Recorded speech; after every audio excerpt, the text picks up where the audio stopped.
Hello again, this is Dave with GP&D Home Inspections, and this is the second video in our series on home inspections, and this is for you, to help you understand what takes place in a home inspection, to be aware of what the home inspector is looking for in different systems. And so in this video, we are actually just talking about the home inspector himself. So let's start with him. Not everyone is qualified to properly complete a home inspection. So a qualified home inspector is one who has completed a course, has been tested and verified through different organizations such as ASHI or NACHI or InterNACHI, and been verified by BVI.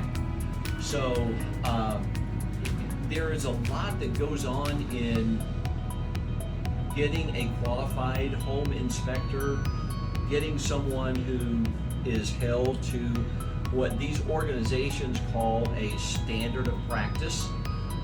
Before anyone is allowed to use these logos from ASHI or NACHI, InterNACHI, or BVI, they have to be rigorously tested and held to a set of rules called the standard of practice.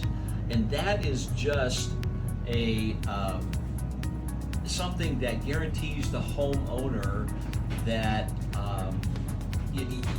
someone is inspecting your home that understands the standard of practice and is held to that and agrees to that, and in the inspection of your home, then he is using that standard of practice. So the home inspector is not a code inspector. He is a home inspector, and a home inspection is a limited visual inspection of systems that are accessible, and he uses the standard of practice as a guide. So let me just explain the limited visual inspection, and that means that the home inspector simply is not required to move furniture or tear apart a certain system to see if it's working properly or whatever. It is a limited visual inspection of using certain tools. For instance, we're standing here by this furnace in this home, and in this furnace we would check for gas leaks, we would check for any obvious signs of a bad installation, gas connections, and that sort of thing. So that's why it's a limited visual inspection.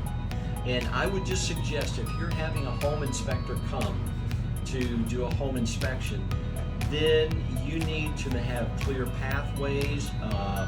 If you have a basement, such as this house does, then have the area around the furnace cleared so that he can lift the front cover off and take care of that and examine how it's hooked up and that sort of thing. If there are a lot of objects and whatever around this area, the standard of practice says he's not required to remove all of that to get to it. So that's the homeowner's responsibility. So just make sure that whatever he needs to inspect, that he has a clear pathway to that, and the home inspection should go rather smoothly and quickly. It should take anywhere from an hour and a half to 2 hours to do it properly. So, but this is what you look for in a home inspector: someone who's been trained, someone who is held to a standard of practice.